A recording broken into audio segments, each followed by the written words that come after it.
Welcome to another edition of 15 Minutes of Flame. I'm Robert Phoenix. How is everybody this morning? It is the 4th of May, 2017, and a very robust windstorm has descended upon south central Austin, Texas. I just wanted to recognize I made an error on yesterday's show, and I called Prometheus a god. Of course, he's a titan, not a god, and I knew that. But I was under the influence of the morning. And, you know, sometimes the morning is impeccable. Like today. Today's a great morning. I've been going to see a chiropractor 2 times a week, and this has been a real revelation. I woke up one day and realized that I'm 56 years old, and my body feels like it's 76 at times. And I had a couple of accidents when I was young with my back, specifically one when I was 19 years old, where I did some damage to one of the lower discs, and over time it's degenerated and bulged. So now I have a degenerative bulging disc in my lower lumbar left side. And then I went into the chiropractor last year, and I had some x-rays taken. And it wasn't really down with the chiropractor that I was working with. There was just something, I don't know, not quite right. His office was kind of sterile. I don't like sterile offices. It was too far away. So I found a new chiropractor just down the road from my house. No excuse to not go. It's not too far. You get adjusted, and you don't want to get back in your car and drive through traffic and stop and go. It's kind of a hassle. Anyway, so I've got this new guy, and he got my x-rays from last year. And apparently I have a fairly uncommon back condition, which is where my the ligaments are from that connect each disc in my back. The ligaments are calcifying. He said in all of his years of chiropractic, he's seen about 3 of these conditions. So if I do nothing, by the time I'm 65, I will be as straight as a board. So I've been going to the chiropractor, doing my best to undo these conditions, which I should have been doing many years ago. But you wake up one day and it's like, wow, now is the time. So how was everybody out there? I did have a good chiropractic session yesterday, just in case you were wondering. And it makes a difference. It makes a huge difference. Here we are. Another day in God's beautiful creation. I guess the I wouldn't really call it big news, but we had Comey up on the Hill yesterday saying everything that we knew what was going about. I mean, Comey's the guy's an amazing character in some ways. I mean, these people, they just kind of move from one thing to the other. They're pretty much, for the most part, unflappable. Nothing really gets to them. They just change their story, or they, have some. Comey's a lawyer, so he's got a way of being able to kind of work around and walk around and talk around whatever it is he needs to. And yesterday it was all about Huma Abedin shuttling stuff off to Anthony Weiner. Now, is anything going to happen to Huma Abedin? That's doubtful. It's seriously doubtful. She's too connected. And this whole thing with the Muslims and the Muslim Brotherhood, and I mean, let's face it,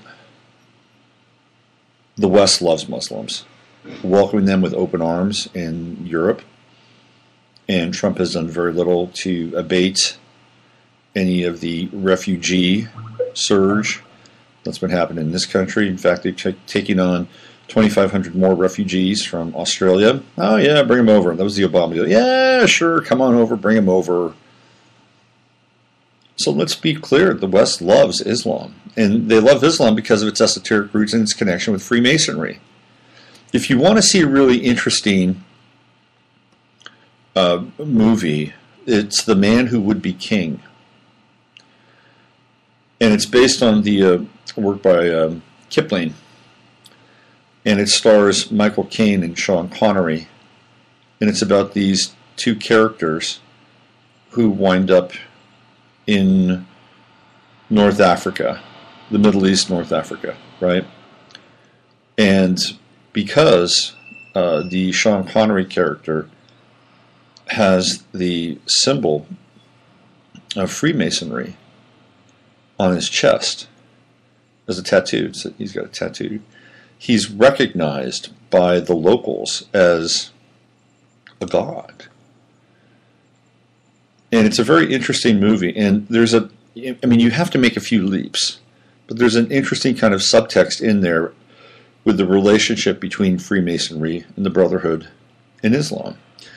So, bringing over the hordes to establish temples or mosques here in the United States is not it is not an anathema to the Masonic Brethren. I mean, just look at a part of Freemasonry, which is the Shriners and their connection with the crescent moon and all things related to Islam. And Rosicrucians are also very much connected to the mysteries of the Middle East and Islam.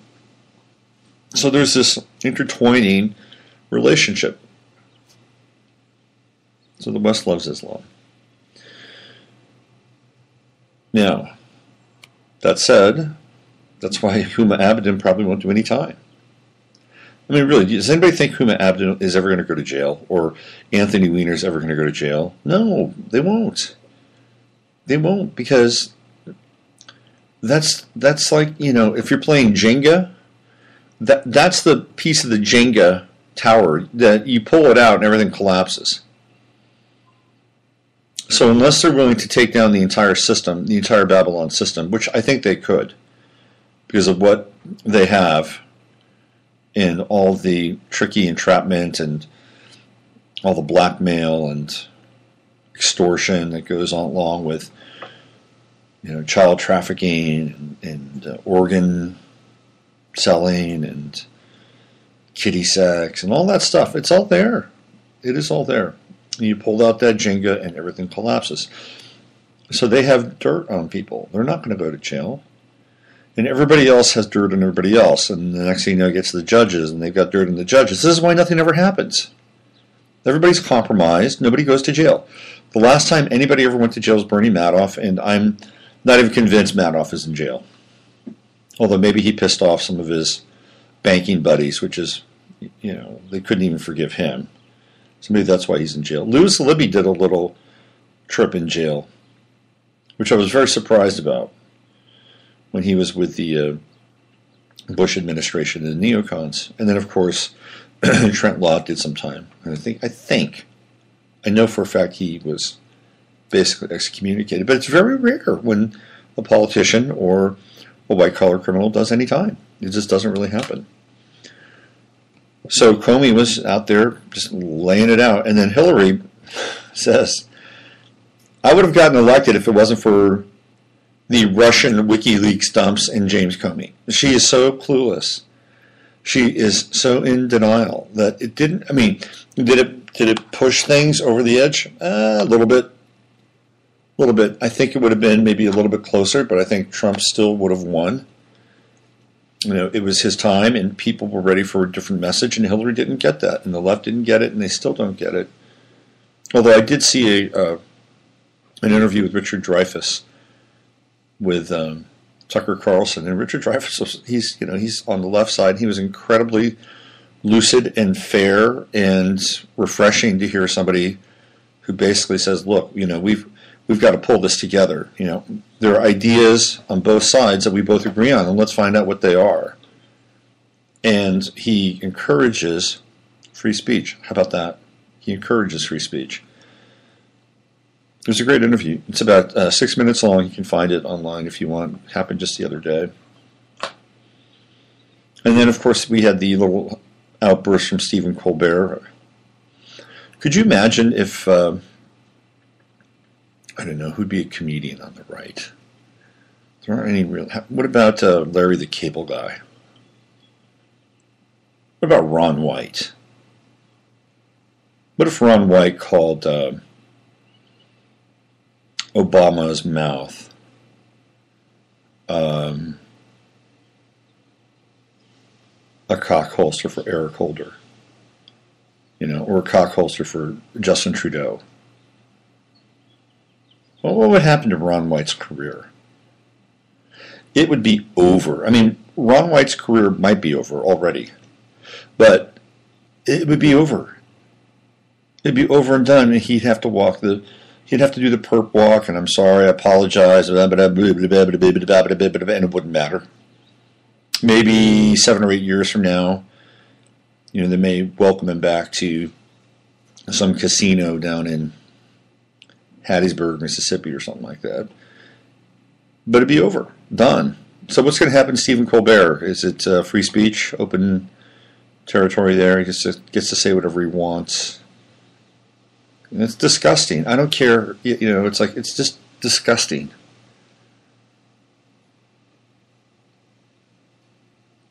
Nothing will happen to Stephen Colbert. Trust me. Nothing. All right, we're here to talk a little bit about HR McMaster, who is the new head of the National Security Council, right?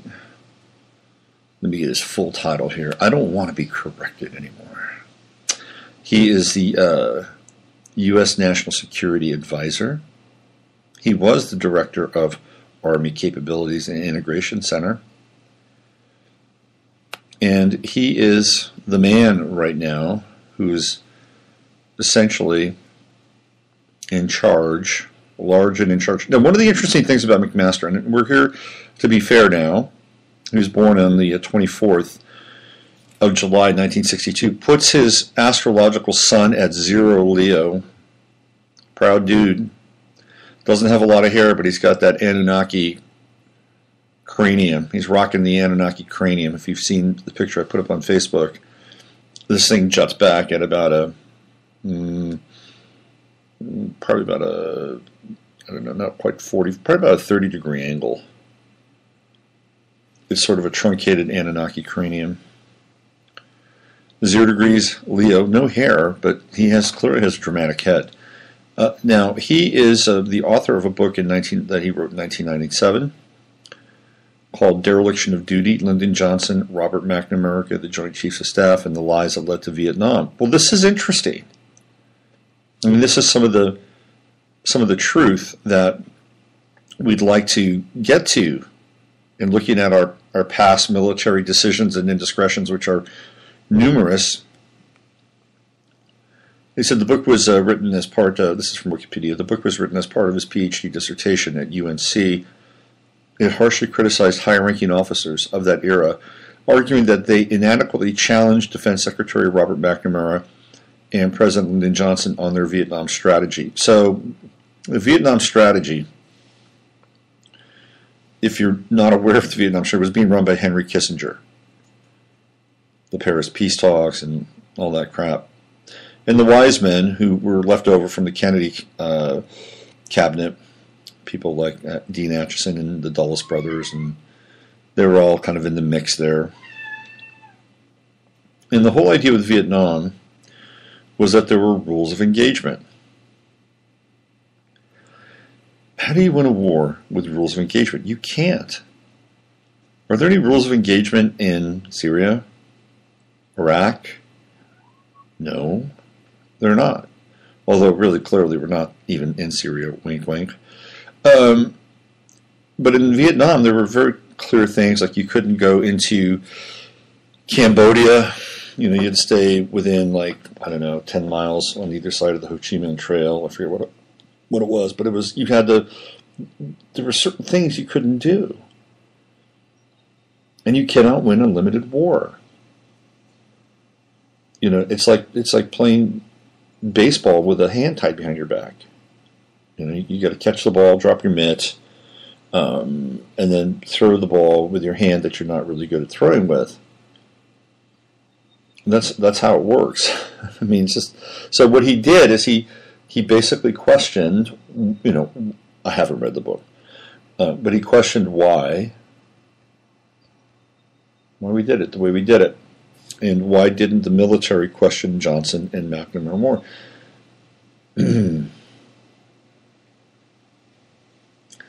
says here the book examines McNamara and Johnson's staff alongside the Joint Chiefs of Staff and other high-ranking military officers and their failure to provide a successful plan of action, either to pacify a Viet Cong insurgency or to decisively defeat the North Vietnamese army. McMaster also details why military actions intended to indicate resolve or to communicate ultimately failed when trying to accomplish sparsely detailed, confusing, and conflicting military objectives. The book was widely read in Pentagon circles and included in military reading lists. So clearly he's got a sense of history, and he's an interesting character. He's supposed to be incredibly bright, and this is the guy right now who's running the show. And he is beneath him K.T. McFarland and Dina Powell, who is a buddy of Ivanka Trump. So one of the things that I thought was interesting when I was looking at McMaster, excuse me, whom I believe is also a member of the Council on Foreign Relations. Let's look that up just to make sure that I'm not going off the res here too much. Let's go McMaster CFR. Let's see, McMaster's top task, Council on Foreign Relations. Trump picks CFR member, that's right. So he's a member of the CFR. Some of Trump's picks have troubling links to globalism and the CFR. Of course, that's Mr. McMaster. And McMaster breaks with administration views on Islam. And he's the guy that came in and said, you know, we're not going to address Islam as radical Islam anymore. And you haven't heard it. So McMaster has changed a major piece here inside the Trump administration. And the reason I'm talking about him today is because I found this Sabian symbol, which I thought was quite interesting as it relates to McMaster. So let me see if I can find it here. Now this would be a Virgo 28, phase 178. A bald-headed man who has seized power. Let me repeat that. A bald-headed man who has seized power. Keynote. The sheer power of personality in times that call for decision.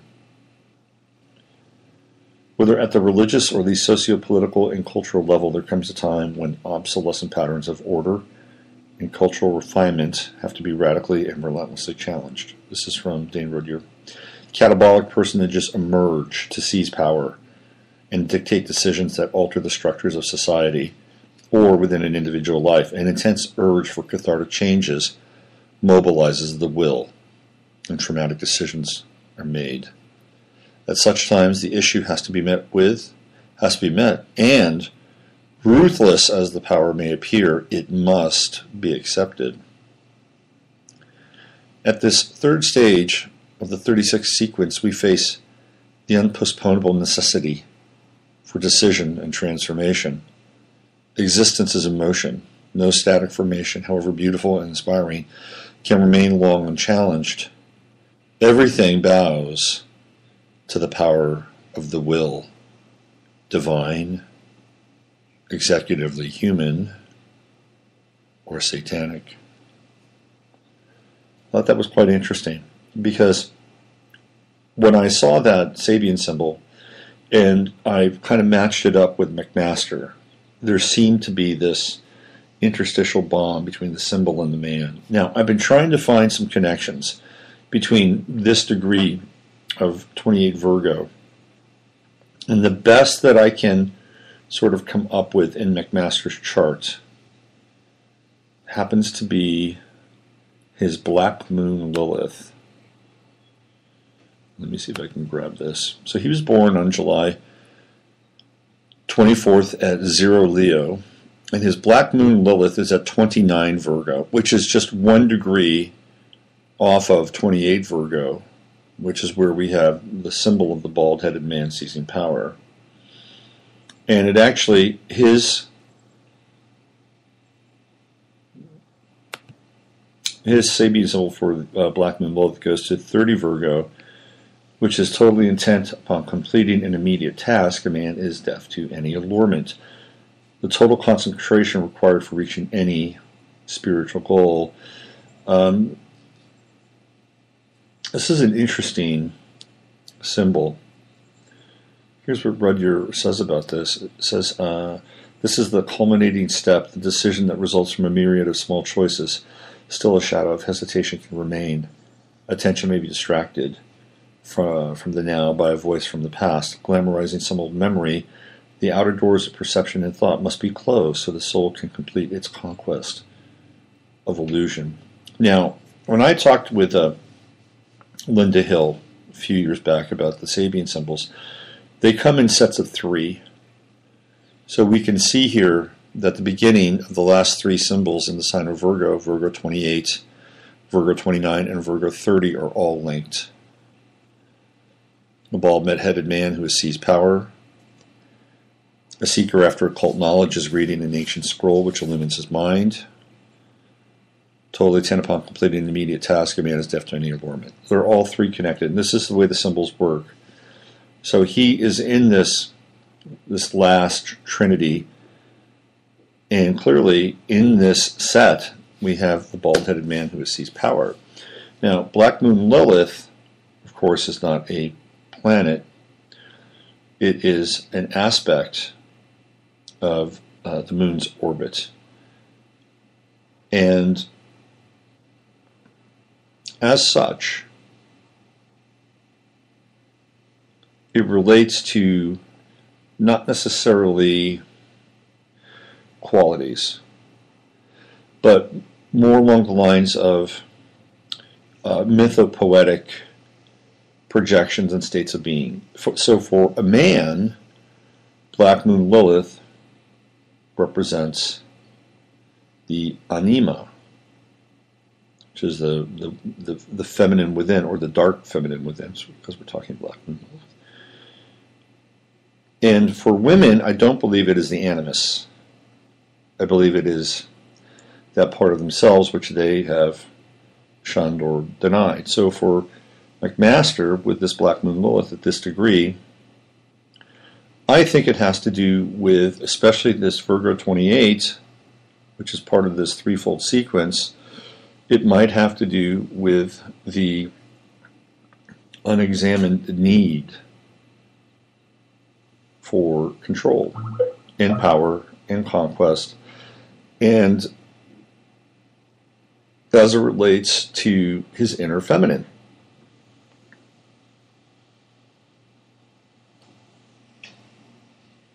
And it's interesting that he's got Dina Powell right beneath him inside of the inside of his structure there.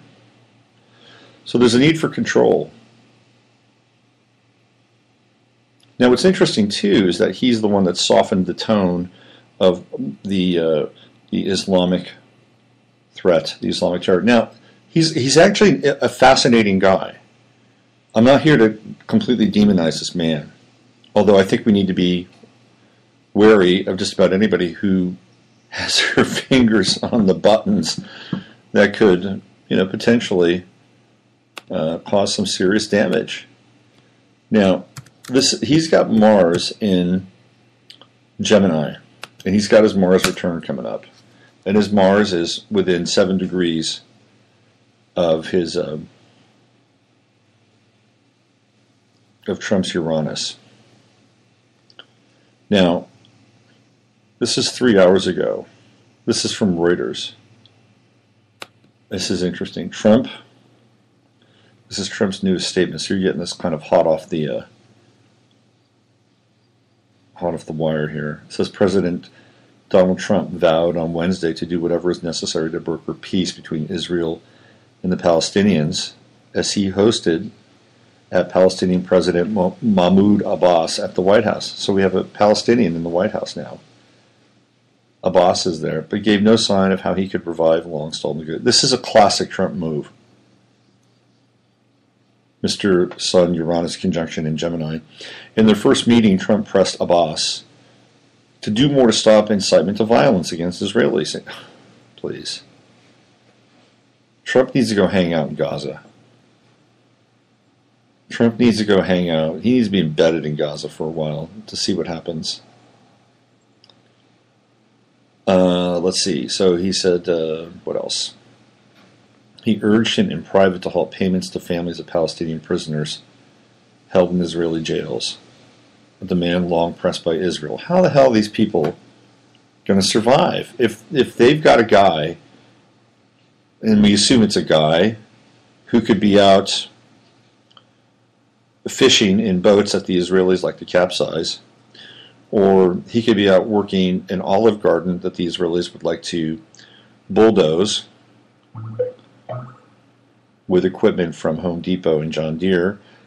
How else are they going to get their money? How else are they going to get paid? I can't believe this. We send trillions of dollars every year to Israel, and he's telling this guy, cut the payments off. Cut them off. Starve them out. Even as Trump boldly predicted, he would achieve peace where other presidents had failed. He stopped short of explicitly recommitting his administration to his two-state solution to the decades-old conflict, a long-standing foundation of U.S. policy. Some Palestinians said they were disappointed by the omission. It's interesting that he met with the guy. Am I right?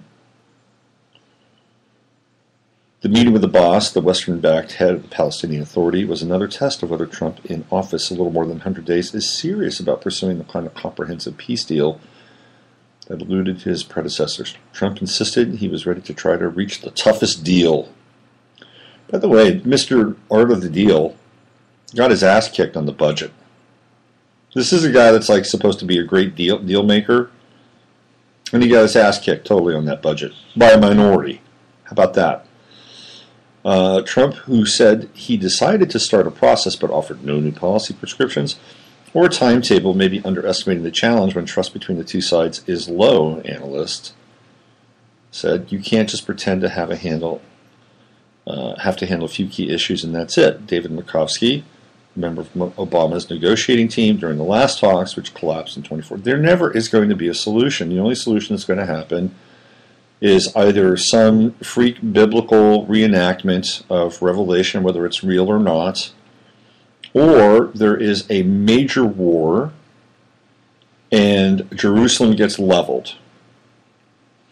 How about that? And then they rebuild the temple, and then there's a whole new slew of prophecy that gets kicked into gear. So boss is under pressure at home. We don't need to really read that. But the other thing here is that McMaster, this is why this pulled up. I said, National Security Advisor HR McMaster described Trump's foreign policy approach as disruptive, saying his unconventional ways could create an opportunity to help stabilize the Middle East. So we're going to destabilize to stabilize. Ordo ab chow. But Trump's unpredictability has even at times rattled a close ally like Israel.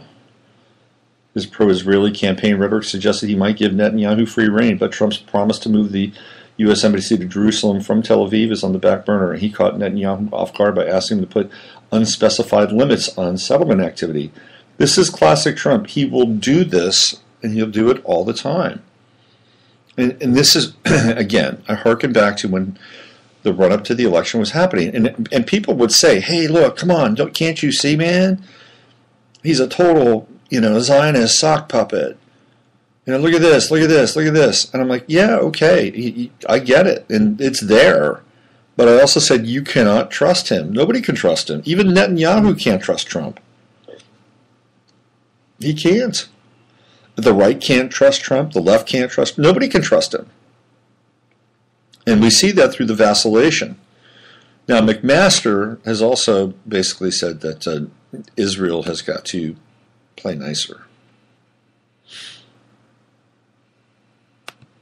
This is from today. So on the eve of President Trump's meeting with Palestinian President Mahmoud Abbas, the National Security Advisor, HR McMaster appealed to Israelis to find common cause with their Arab neighbors. In remarks prepared for an Israel Day celebration hosted by the Israeli Embassy, of course, we had the commemoration of Israel on May Day, when they took the land from the people that were there. I mean, I guess we live on a planet of conquest. I was listening to Gavin McInnes this morning, and he clearly detailed that. So it's the latest version of conquest, although, look, it's one thing to take land, and it has been going on for millennia. It's another thing with how you treat the people whose land you take. And I don't think there's any real great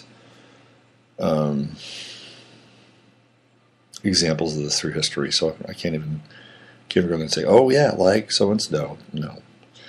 In remarks prepared for an Israel Day celebration by the Israeli Embassy, McMaster spoke of the Trump administration extending our hand to the Palestinian people and leaders. He urged Israelis to take advantage of this moment and find common cause with their Arab neighbors, including Palestinians, against the shared threat of Iran. McMaster also acknowledged President Trump has an unusual approach to brokering peace, having assigned son-in-law Jared Kushner and Jason Greenblatt, a former Trump lawyer, to the task. I got to get the music to The Omen. Every time there's going to be a Jared Kushner reference, I'm going to play the music to The Omen. McMaster also praised Greenblatt's experience as a negotiator and his calm demeanor, and he shared a story about lying down on Greenblatt's couch to chat and get his perspective. The National Security Advisor acknowledged that Mr. Trump is Mr. Trump, not President Trump.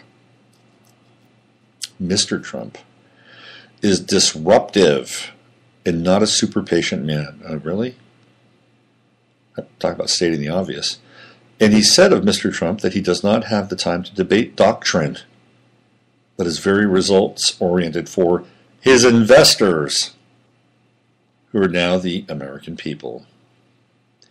Before McMaster took the stage, Israeli ambassador to the U.S., Ron Dermer, praised UN Ambassador Nikki Haley, President Trump, for their support of Israel.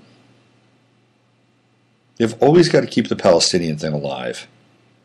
They've always got to go fire a few shitty little rockets from Gaza and then go in and then lay siege to Gaza and, choke off the checkpoints and cut off the water, cut off the power. But they've always got to have Gaza, because Gaza is the entity that allows them to gain a significant amount of support and money. Right? Because if you go back into the 1970s, there was a huge threat to Israel, and it came from many different directions. Of course, we had the Munich Olympics, which I believe, and I'm going to state a blasphemy here, I believe that was staged. And I'm not the only one. So we have the Munich Olympics with the Israeli team, the Olympic team, and we also have threats from people like Muammar Gaddafi. And there was a terrorist network in the 70s, and the terrorist network in the 70s made it very clear that Israel was surrounded on all sides by forces that would wish to annihilate it. And as a result of that, a lot of money began to move from this country to Israel. I'm just stating the obvious, or common history facts. And as a result of that, we have a huge annual budget that goes in that direction. However, since the 1970s, that threat has basically been eliminated. Who is the threat to Israel in the Middle East? It's not ISIS, because ISIS never attacks Israel. ISIS never attacks Israel. Then I sit around and go, let's see, we can go after our fellow Muslims, or we can go after our Christians, or we can go after the Israelis. Let's start off with the Christians, and we'll take out a few of our fellow Muslims, and we'll leave the Israelis alone. Never happens. Iran Has Iran really been a threat to Israel? When was the last time Iran threw a rocket flew a rocket into Israel? It hasn't happened. And you can make a case, well, Iran is a sponsor of terrorism and is a sponsor of ISIS. Yeah, but if ISIS never does anything to Israel, does it matter? No, it doesn't matter at all. So now they have to have Palestine and Gaza as the threat right now. So they have to have it. That's why they don't want to have a two-state solution. If they have a two-state solution, guess what? There's no threat anymore. Or if there is peace in the Middle East, there is no threat. Oh, no threat. You don't need all that money? You don't need to buy all those weapons? Well, let's cut your budget in half. We solved this. Congratulations. Now you can get on with the rest of the world and, deal with other things like Miley Cyrus, Caitlyn Jenner. No, it doesn't happen, and it won't happen unless something significant happens. These people are not going to say, yeah, you're right. We're going to shut down the settlements. You're right. What a voice of reason this McMaster fellow is. Donald Trump, you're so right. You drew such a great deal, great bargain. Yeah, we'll back off. How do they bargain, and what are they bargaining for? I mean, it's kind of ridiculous, this whole notion of, well, you're going to get this, and you'll get this, and you'll get this, and who's going to make concessions? Like the Palestinians are starting, if it's poker, they've got a few chips, not many. So they really can't do a whole lot. They don't have any leverage. There's no negotiation that can really take place. They're not sitting in a spot of strength. It's just not the way it is. So this whole idea and notion of negotiating and peace and blah, blah, blah, blah, blah. And who knows, maybe they'll create something superficial and they'll make Jared Kushner into a god, and he'll become this chosen one. Maybe Jared Kushner will be the Messiah. I don't know. But it's on the table, and everything is on the table. And that's the thing with Trump. Everything is on the table. Everything's happening at once, right? North Korea, Syria, peace in the Middle East. It's all happening at once. And you are a witness to it. But it's also very clear, very, very clear, that there is a symbiotic relationship, both astrologically and professionally, between Donald Trump and HR McMaster. So remember now, we are going into the Mars cycle where it's getting closer and closer. I think it's this weekend it hits Trump's natal Uranus, and next week it hits his sun. So let me make sure. I'm going to make sure. My goal for the rest of 2017 is to do a perfect, every day, a perfect podcast. How about that? Let's see what we got here. So, all right, let's go into the home page here for astro.com. Oh, by the way, just in case you were wondering, our good friend Mercury, direct, no more retrograde, thank God. That was kind of a weird Mercury retrograde, man. Wasn't happy with that. Mars is at 9 degrees Gemini, and Donald Trump's sun, I should know his chart by heart now. I believe it's 22. Let me just make sure. I can't be wrong. Hold on. Punching it up. Trump. Let's see what we have here. Aha, Sacre Blue. Donald Trump for me and you. Yep, 22 degrees. Sun. And his so Mars is going to hit 22 degrees. This is going to be an interesting time. Mars is going to hit 22 degrees on the 24th.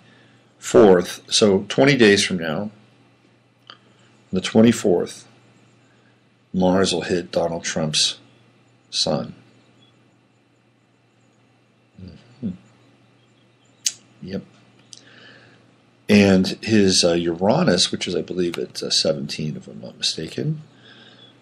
Yes, it is at 17. So Mars is going to hit his Uranus a bit sooner than that. That's on the 17th. Now, that'll be an interesting day, because here we have his Uranus is at 17 degrees. Mars will be at 17 degrees on the 17th in the year 2017. This is an interesting day, just from a numerological perspective alone. Wednesday the 17th, so we're talking 13 days from now. Circle that on your calendar. All right, we've gone a little bit over today, but I want to thank you for hanging in there and listening, exploring some of the aspects of HR McMaster and the events of the day as we continue to settle into a time that is, for all intents and purposes, unsettling. And that's the way it is, and this is the way it's going to be. We're not going backward. There'll be more division. There'll be more strife. There'll be more conflict, because that's what's on the table right now. And we're facing more uncertainty than we've ever faced before, especially with a president who is as mercurial and disruptive as Trump is. It is a state of flux, mutability, and process. And to some extent, so are you. But there is the fixed and the internal, which lives inside of you. And never forget that, and never doubt that for a moment, and feed it every single day, because it wants to participate with you in your life. Of course, I'm talking about the God within. Today, do your best to discern what's real. And keep your heart open to what's possible. I'm Robert Phoenix. You've been listening to 15 Minutes of Flame. Thank you for being a part of it. We'll be back tomorrow with the Friday Fartcast.